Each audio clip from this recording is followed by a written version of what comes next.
এ বন্ধু আল্লামা জাকারিয়া রহমাতুল্লাহি আলাইহি এ বন্ধু কিতাবের ভাষায় লেখেন, কেমনে আমল করলে মৃত মানুষের কবরের খবর আমার আল্লাহ দেখাইয়া দিব, কেমনে আমল করলে আল্লাহ মৃত মানুষের কবরের আযাব আমার আল্লাহ মাফ কইরা দিব।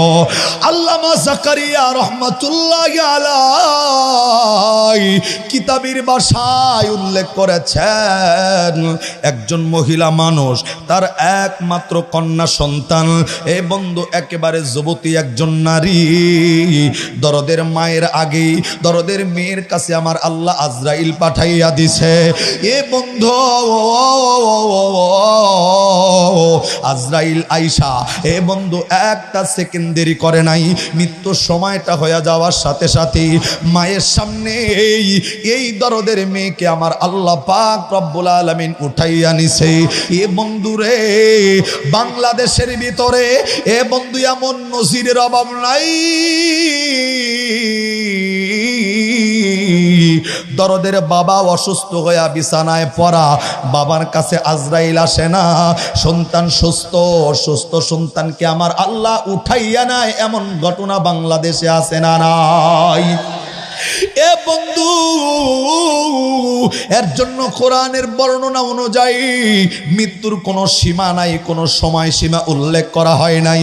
এ বন্ধু লম্বা নয়, একটু দিলটা লাগাইয়া কথাগুলা শোনেন আমার ভাইরা, আমার বন্ধুগণ। একমাত্র মেয়েটা মৃত্যুবরণ করার পর দরদের মায়ের কলিজার ভিতরে এমন আঘাত লাগছে, এই মেয়েকে কবরে রাখার পরে এই দরদের মা আর ঘুমাইতে পারে না, এই দরদের মা আর খাইতে পারে না, এই দরদের মা আর চলতে ফিরতে পারে না। সন্তানের মায়া কলিজার ভিতরে এমন ভাবে ডুইকা গেছে গো। এ বন্ধু, এই মা সন্তানটি ছাড়া একটা রাত্রি বিছানায় ঘুমায় নাই, এক ওয়াক্ত খানা এই দরদের মা সন্তানরে ছাড়া খায় নাই। এ বন্ধু, এই সন্তান কবরে রাখার পর এই দরদের মা সন্তানের জন্য পাগল হইয়া এ বন্ধু শুধুমাত্র দাঁড়ে দাঁড়ে ঘুরতেছেন। আমার ভাইরা, 3টা দিন পার হইয়া গেছে এই দরদের সন্তান মৃত্যুবরণ করার পরে দরদের মা পাগল পারা হইয়া এ বন্ধু হুজুরদের দাঁড়ে দাঁড়ে ঘুরতেছিল। মনে করেন আপনাদের এই আইনগঞ্জ জামে মসজিদ বড় মসজিদের ইমাম সাহেবের কাছে আইসা হাজির হইয়া গেছে এই মহিলা মানুষ, এই আইনগঞ্জ ধামরাই এলাকার মহিলা মানুষটা এই মসজিদের সামনে আইসা এ বন্ধু হুজুর যখন মসজিদ থেকে বের হইছে, আস্তে করে এই মসজিদের ইমাম সাহেব হুজুররে ডাক কয়, হুজুর আমি একটা বিষয় আপনার কাছে জানার জন্য হাজির হইছি। মসজিদের ইমাম সাহেব হুজুর ডাক কয়, কি বিষয় বলে দেন, বলে দেন। আস্তে কইরা এই মহিলা ডাক কয়, হুজুর আমার একমাত্র কলিজার টুকরা সন্তান গত 3টা দিন হইয়া গেছে অন্ধকার কবরের ভিতরে ঘুমাইয়া গেছে। এ হুজুর, আমার সন্তানটা কবরে ঘুমায়, যেই সন্তানটা ছাড়া একটা মুহূর্ত আমি থাকতে পারি না, যেই সন্তানটা ছাড়া আমি আরামের বিছানায় ঘুমাইতে পারি না, যেই সন্তানটা ছাড়া আমি এক ওয়াক্ত খাবার কোনোদিন খাই নাই, এক প্লেটে সবসময় খানা খাইতাম।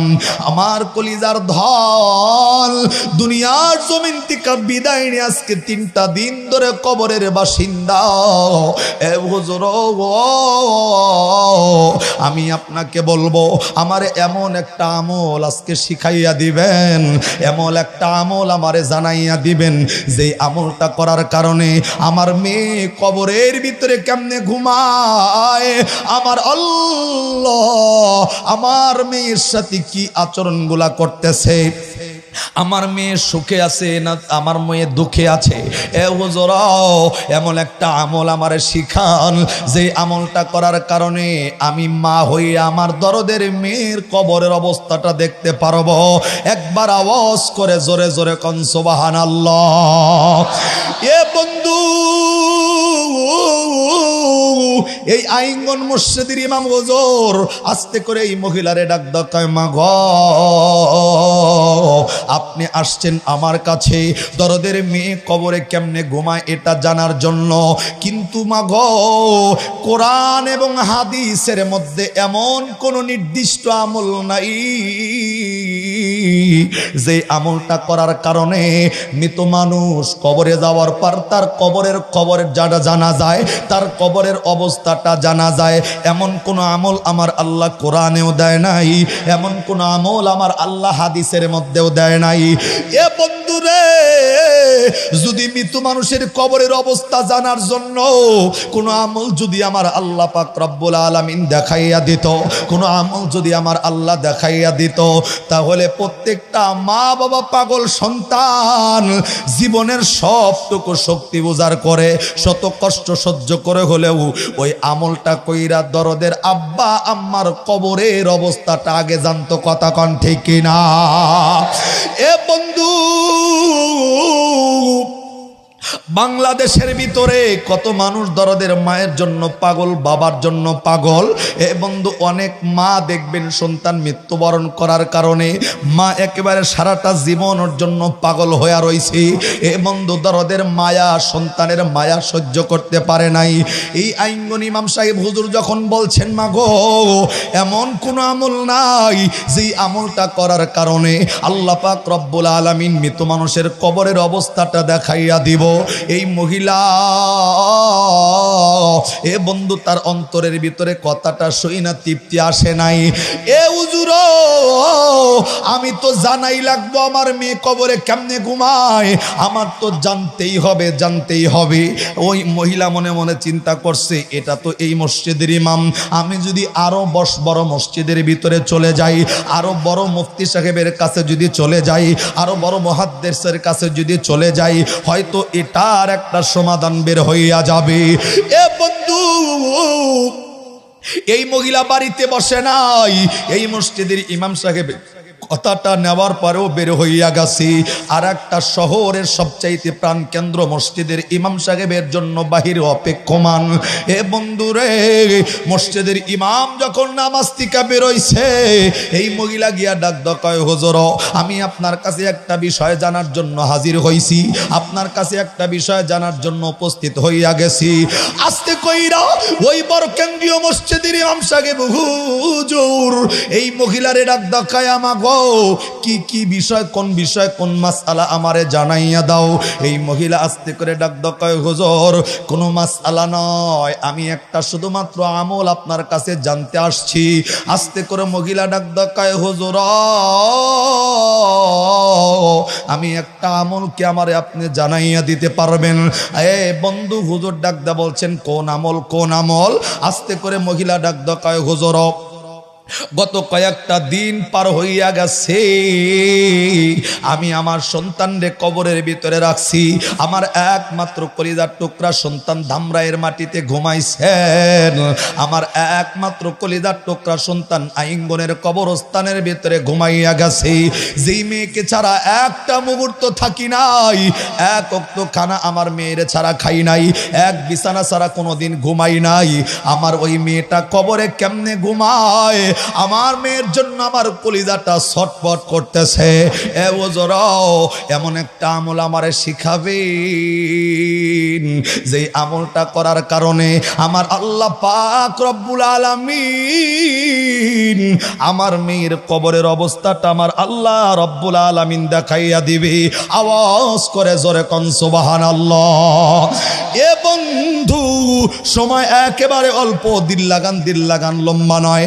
এ বন্ধু, ওই জায়গার থেকে মসজিদের ইমাম সাহেব ডাক কয়, এ মা গো, আসলেও কোরআন এবং হাদিসের ভিতরে এমন কোন নির্দিষ্ট আমল আমার আল্লাহ নির্ধারিত কইরা দেয় নাই যে আমলের কারণে মৃত মা বাবার কবরের অবস্থা জানা যাবে। এ বন্ধুরে, একে একে কয়েকবার জিজ্ঞাসা করার পরেও ওই মসজিদের ইমাম সাহেব বড় হুজুরের কাছ থেকেও কোনো সমাধান আসে নাই। এ বন্ধু, মনে করেন জোহরের নামাজ চলে গেছে, আসরের নামাজের পরে ওই মহিলা ওইখান থেকে সরে নাই, কারণ সন্তানের মায়া এতটাই পাগল। আসরের নামাজে আবার হুজুরের ডাক কয়, হুজুর, আমলটা কিন্তু আমারে জানাইয়া না দি না। এ বন্ধু, বন্ধু লম্বা চূড়া কথা অতি সংক্ষেপ করে দিলাম। আস্তে করে ওই ইমাম সাহেব হুজুর ডাক দাও, মা গো আমি তোমারে আমলটা বলে দিতে পারবো না, কিন্তু এমন একজন মানুষের কথা জানাইয়া দিতে পারি। হয়তো তুমি যদি ওই মানুষটার কাছে চইলা যাও, যে কোনো একটা ব্যবস্থা হয়তো আল্লাহর পক্ষ থেকে হয়ে যাবে। আস্তে করে ডাক দাও, কয় হুজুর কোন মানুষকে সে? হে বন্ধু ওই বড় মসজিদের ইমাম আস্তে করে ডাক দাও, কয় মা গো এই জামানার সব চাইতে একটা বড় বুজুর্গ এখন দুনিয়ার জমিনে জীবিত, আল্লাহওয়ালা একজন মানুষ দুনিয়ার জমিনে জীবিত, তিনি কে? এই বড় মুফতি সাহেব হুজুর ডাক দাও, কয় তিনি আর কেউ নয়, আমার আল্লাহ পাক রব্বুল আলামিনের একজন মেহমান হযরতে হাসান বসরি রহমাতুল্লাহি আলাইহি। একটু আওয়াজ করে জোরে কোন সুবহানাল্লাহ। এ বন্ধু আল্লাহওয়ালা কাদের বলা হয় এটার ব্যাপারেও কিন্তু আমার আল্লাহ কোরআনে জানাইছেন। আল্লাহ ডাক দেখায় আল্লাহওয়ালা মানুষ যে আল্লাহর বন্ধু তাদের যে কোনো ভয় চিন্তা নাই। আল্লাহ বলছেন আলা ইন্না আউলিয়া আল্লাহি লা খাউফুন আলাইহিম ওয়ালা হুম ইয়াহজানুন।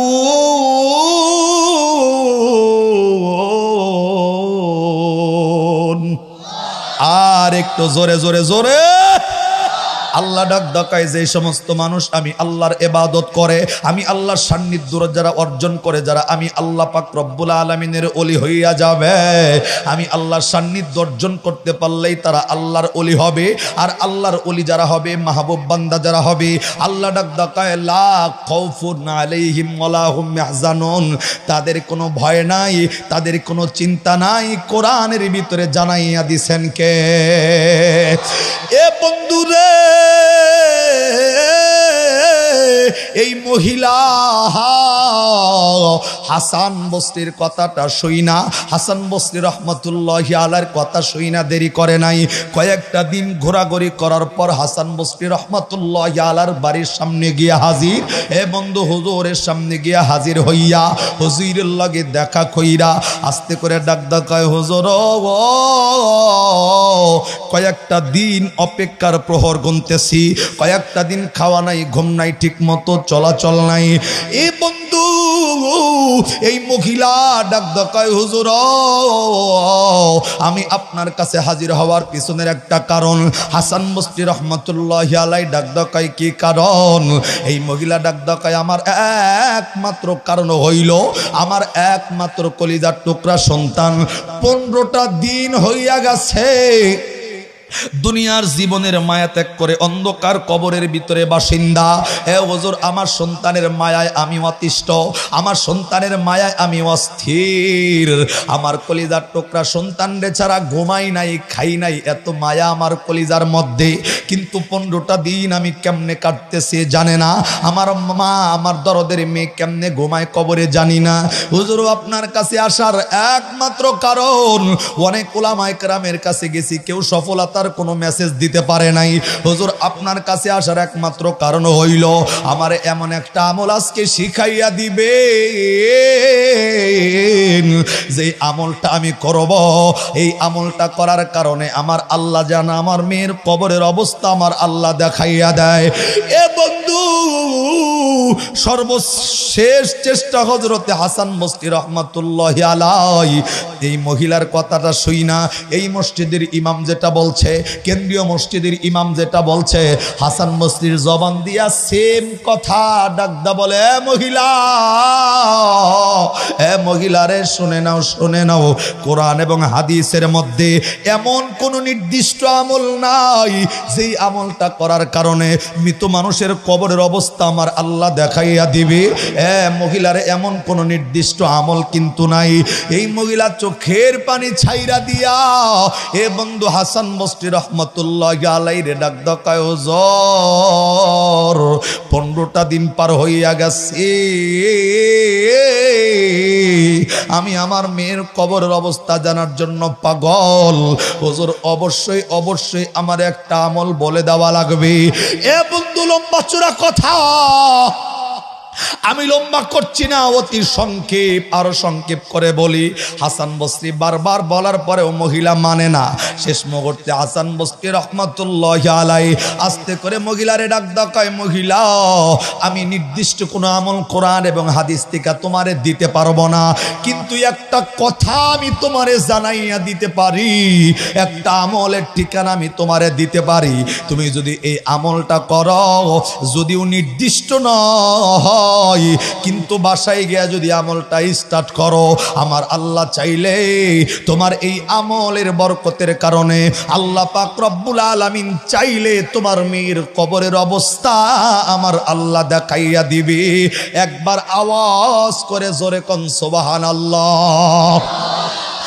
এ বন্ধুরে, এই মহিলা স্বস্তির একটা নিঃশ্বাস ছেড়ে দিয়া এই বন্ধু আস্তে করে হাসান বসরি রহমাতুল্লাহি আলাইহিকে ডেকে ডেকে ডাক দাও, কয় হুজুর আমলটা জানাইয়া দেন। কোন আমল? কোন আমল? যে আমলটা করার কারণে মেয়ের কবরের অবস্থা জানবো। হাসান বসরি রহমাতুল্লাহি আলাইহি আস্তে করে মহিলারে ডাক দাও, কয় মহিলা আমলটা হলো এই। আমলটা বলার আগে আমি তোমারে জিজ্ঞাসা করতে চাই, তুমি কি নামাজ পড়ো নাকি? সুবহানাল্লাহ কোন। এই মহিলারে হাসান বসরি ডাক দেয়, নামাজের লাগে তোমার সম্পর্ক আছেনি? মহিলা ডাক দেয়, হুজুর কেমন কথা বললেন? নামাজ যদি কেউ না পড়ে ওই লোকটা কি আবার মুসলমান থাকে? নামাজ না পড়লে কেউ মুসলমান থাকে? আরে কতক্ষণ না রে ভাই। কিছু মানুষ দেখবেন কয় হুজুর নামাজ না পড়লেও ইমান বড় তাজা। হ্যাঁ ঠিক কয় না? ইমান নামাজ না পড়লেও ইমান বড় মজবুত ওয়ালা পাবলিক দুনিয়াতে আছে না নাই? নামাজ না পইরা ইমান যেমন তাজা, যেই বেড়া কয় ওই বেড়া লুঙ্গি খুলে পাগড়ি বান্ধার মতো। আরে কথা কন না রে ভাই। আমার নবী বলছেন মান দিন আলিমাল্লাহ সালাত আলাহু, যার নামাজ নাই তার দিন দুনিয়া কিছুই নাই। কথা কন ঠিক না? মান সালাতা মুতাআম্মিদান ফাকাদ কাফারা। এ বন্ধু, যার নামাজ নাই ওই লোকটা যত ইমানদার দাবি করুক, যাই দাবি করুক না কেন, ওই বান্দা খালি দুনিয়াতেই ফুটানি দেখাইতে পারবো। কবরে যাওয়ার লগে লগে কালেক্টরের বাড়ি দিয়া ফেরেস্তা ঢুকায়া পাশার ভিতরে 5টা বাড়ি দিয়া বলবে ওয়াসিকাল্লাযিনা কাফারু ইলা জাহান্নামা যুমারা। কথা কন ঠিক কিনা? মহিলা ডাক দকয়, হুজুর নামাজ না পড়লে কি মুসলমান থাকা যায়? হাসান বসরি ডাক দকয়, নামাজ যদি পড়ো তাহলে আজকের এই আমলটা কাজে লাগবে। একবার সুবহানাল্লাহ শুনান। আমার ভাইরা, আমার বন্ধুগণ, লম্বা করার কোনো সুযোগ নাই। আস্তে করে হাসান বসরি রহমাতুল্লাহি আলাইহি এ বন্ধু এই মহিলারে ডেকে ডেকে ডাক দাও, মহিলা বাড়িতে চইলা যাইবা, এশার নামাজটা আদায় করবা। ভালো করে দিল লাগান। হাসান বসরির জবানের বর্ণনা আল্লামা জাকারিয়া রহমাতুল্লাহি আলাইহি কিতাবের ভিতরে লেখেন, হাসান বসরি রহমাতুল্লাহি আলাইহি এই মহিলারে ডাক দাও, বাড়িতে গিয়া এশার নামাজটা আদায় করবা। সুন্দর একটা বিছানার ভিতরে যতক্ষণ পর্যন্ত ঘুম না আসবে ওই বিছানার করে বসবা। এ বন্ধু, হাসান বসরি আরো ডাকদা জানায় দেয়, এশার নামাজটা আদায় করার পর অতিরিক্ত 4টা রাকাত নামাজ পড়বা। আমি নিয়মটা শিখাই। জোরে বলেন কয় রাকাত? আওয়াজ দিয়া মনে রাখার লক্ষ্যে জোরে বলেন কয় রাকাত? হাসান বসরি রহমাতুল্লাহি আলাইহি আস্তে করে ডাক দাও, মহিলা রে এশার নামাজটা কমপ্লিট কইরা 4 রাকাত নামাজ পড়বা। আমি একটা নিয়ম শেখাবো। মহিলা ডাক দাও, হুজুর কোন নিয়ম? আস্তে করে হাসান বসরি ডাক দাও, 4টা রাকাত নামাজে দাঁড়াইয়া 1 নম্বরে প্রথম রাকাতে সূরাতুল ফাতিহা তেলাওয়াত কইরা, পরের রাকাতে সূরাতুল আনকাবুত তেলাওয়াত করবা, সূরাতুল আলাম নাশরাহ তেলাওয়াত করবা, আলাম নাশরাহ তেলাওয়াত করবা পরের রাকাতে। তারপরের রাকাতেও সূরাতুল ফাতিহা, সূরাতুল আলাম নাশরাহ। 3 নম্বর রাকাতেও সেম, 4 নম্বর রাকাতেও সূরাতুল ফাতিহা, সূরাতুল আলাম নাশরাহ, আলাম নাশরাহ লাকা সাদরাক ওয়া ওয়াদানা আনকা ওয়িজরাক আল্লাযী আনকাদা যহরাক ওয়া রাফা'না লাকা যিকরাক ফা ইন্নামাল উসরি ইউসরা ইন্নামাল উসরি ইউসরা ফা ইযা ফারাগতা ফানসাব ওয়া ইলা রাব্বিকা ফারগাব। আওয়াজ করে আল্লাহু আকবার। হাসান বসরি ডাক দা জানাইয়া দিছেন মহিলা রে, বাড়ির ভিতরে গিয়া 4টা রাকাত নামাজ পড়বা, সূরাতুল ফাতিহা আলাম নাশরাহ পইরা একটা পবিত্র বিছানার ভিতরে শুইবা। যতক্ষণ পর্যন্ত চোখে ঘুম না আসবে ততক্ষণ পর্যন্ত আমার নবীর উপরে দরুদ পড়তে থাকবা। একবার আওয়াজ করে সুবহানাল্লাহ। একটা অ্যান্টিবায়োটিক দিয়া যায় আপনাদের জন্য, ডাক্তারি ওষুধ লাগবো না। এ বন্ধু, রাত্রিবেলায় টেনশনের কারণে যদি চোখে ঘুম না আসে, কোনো বান্দা যদি আমার নবীর উপরে দরুদ পড়তে দরুদের আমলটা করে, এই দরুদের বরকতে আপনার চোখের ভিতরে আল্লাহ রহমতের ঘুম দিয়া পরিপূর্ণতা দান করবেন। আর একটু জোরে হবে। এ বন্ধু, লম্বা নয়। হাসান বসরি রহমতুল্লাহ আলার কথা শুই না এই মহিলা বাড়িতে আইসা এশার নামাজটা আদায় কইরা উপরোক্ত নিয়মে 4 রাকাত নামাজ পইরা পবিত্র বিছানার ভিতরে শুইয়া আমার নবীর উপরে দরুদের আমলটা কন্টিনিউ করতেছে। ভাই সুবহানাল্লাহটা কোন তো আবার। আমার নবীর উপরে দরুদের আমলটা যখন কন্টিনিউ করতে করতে কখনো রহমত নাজিল হইছে, মহিলা কেমনে ঘুমাইছে জানে না। ঘুমানের পরে গভীর রাত্রিতে স্বপ্নে দেখা এই মহিলা এমন জোরে একটা চিৎকার মাইরা দিছে, এক চিৎকারে এই মহিলা সেন্সলেস হইয়া নিজের ঘরের ভিতরেই পড়ে আছে। বন্ধু, আশেপাশের মানুষগুলা, আত্মীয় স্বজন গুলা আইসা এ বন্ধু ঘরের ভিতরে ঢুইকা চিৎকারের আওয়াজ শুই না এই মহিলারে দেখিয়া এই মহিলাটা একেবারে সেন্সলেস হইয়া অজ্ঞান হইয়া ঘরের ভিতরে পড়া। মাথায় পানি ডাইলা যখন জ্ঞান চলে আসলো, হুশ যখন চলে আসছে, মহিলারে ডাক দকায়, মহিলা গ যার লাগে যার সম্পর্ক, সেই সম্পর্ক দিয়া ডাক দকায় কোন কারণে, কিসের জন্য এত বিকট আওয়াজ কইরা চিৎকার মাইরা দিছ? এই মহিলা চোখের পানিটা ছাইরা দিয়া ডাক দকায়, এই আমার প্রতিবেশী আত্মীয় স্বজন শুনে নাও 15টা দিন ঘুরছি, আমার মেয়ের কবরের অবস্থা জানার জন্য আমল পাই নাই। ওই যে হাসান বসরি রহমাতুল্লাহ আলাইহির কাছে গতকালকে যাওয়ার পর এমন একটা আমল আমারে শিখাইয়া দিছে রে,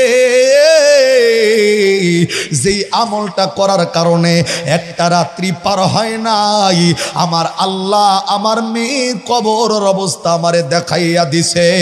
একবার আওয়াজ করে সুবহানাল্লাহ। এ বন্ধু,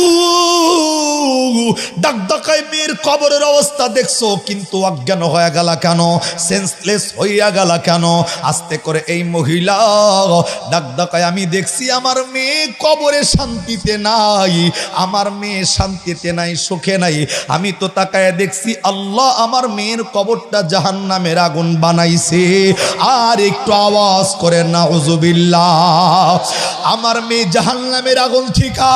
আমি মারে মা বইলা ডাক দিয়া বলতেছে, মা গো, দুনিয়ার জমিনে আমি মেয়ের ছাড়া একটা প্লেটে বৈশা খানা খাওয়া ছাড়া খাও নাই, এক বিছানা ছাড়া কোনোদিন ঘুমাও নাই। আজকে আমি মেয়ে জাহান্নামের আগুনে, ও মা তুমি কি আমার জন্য কোনো কিছু করতে পারো না? এই দৃশ্য দেইকা দরদের মা অজ্ঞান হইয়া গেছে। আস্তে কইরা প্রতিবেশীদেরকে ডাক দকায়, প্রতিবেশী ভালো কইরা সই না রাখো। কোনো আলেম সমাধান দিতে পারে নাই যে হাসান বসরির একদিনের আমল করার কারণে মেয়ের কবরের অবস্থা আমার আল্লাহ দেখাইয়া দিছে।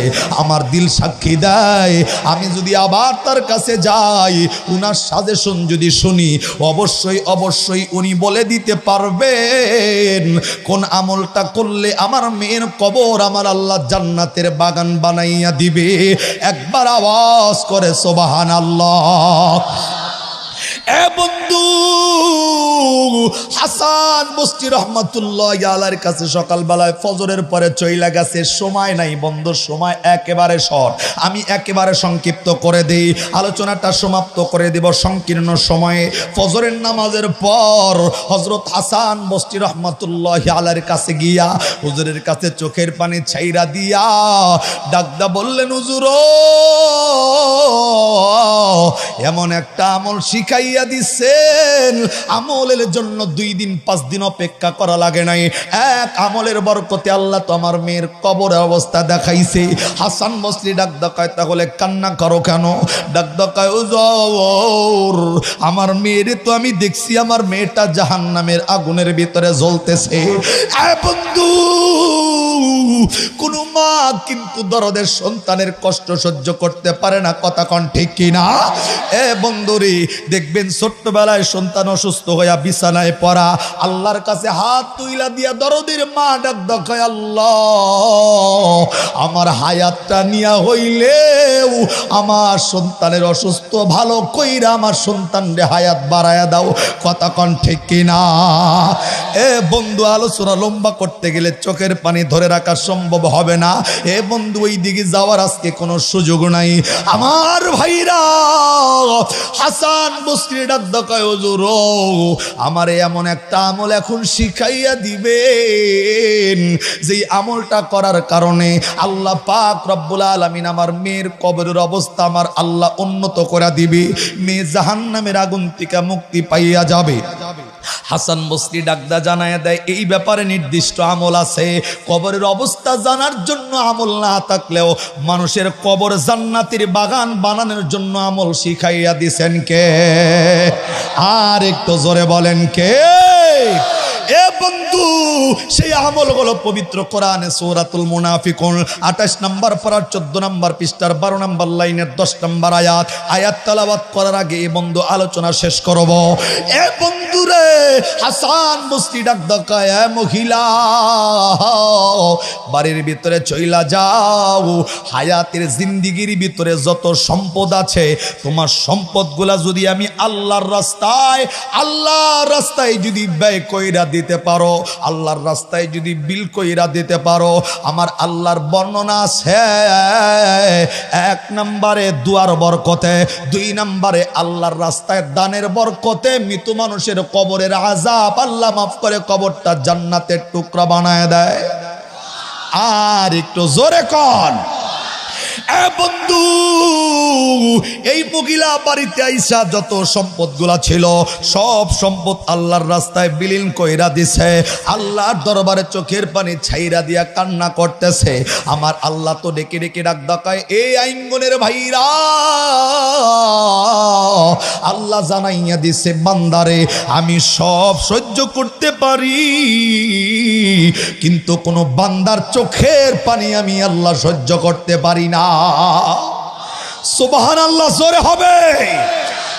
বন্ধু, হাসান বসরি শিখানো আমল বাড়িতে আইসা দরদের মা মেয়ের জন্য সব আল্লাহর রাস্তায় দান কইরা দিয়া চোখের পানি ছাইরা দিয়া আল্লাহর দরবারে কাঁদছে।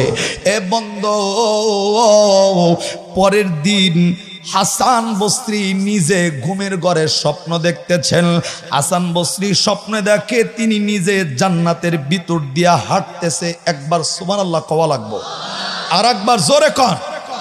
হাসান বসরি নিজেই ঘুমাইয়া স্বপ্ন দেখতেছেন উনি জান্নাতের ভিতর দিয়া হাঁটে, কিন্তু হাঁটতে হাঁটতে বন্ধু নজর পইরা গেছি বিশাল বড় একটা চেয়ার, একটা কেদারা, একটা কুরসি যাই বলেন না কেন। হাসান বসরি তাকাইয়া দেখেন জান্নাতের ভিতরে অনেক বড় একটা চেয়ার দেখা যায়, যেই চেয়ারটা কোনো স্টিল দিয়ে বানানো নয়, যেই চেয়ারটা কাঠ দিয়ে বানানো নয়, নিচের থেকে তাকাইয়া দেখে সম্পূর্ণ চেয়ার আমার আল্লাহ স্বর্ণ দিয়া বানাইছে।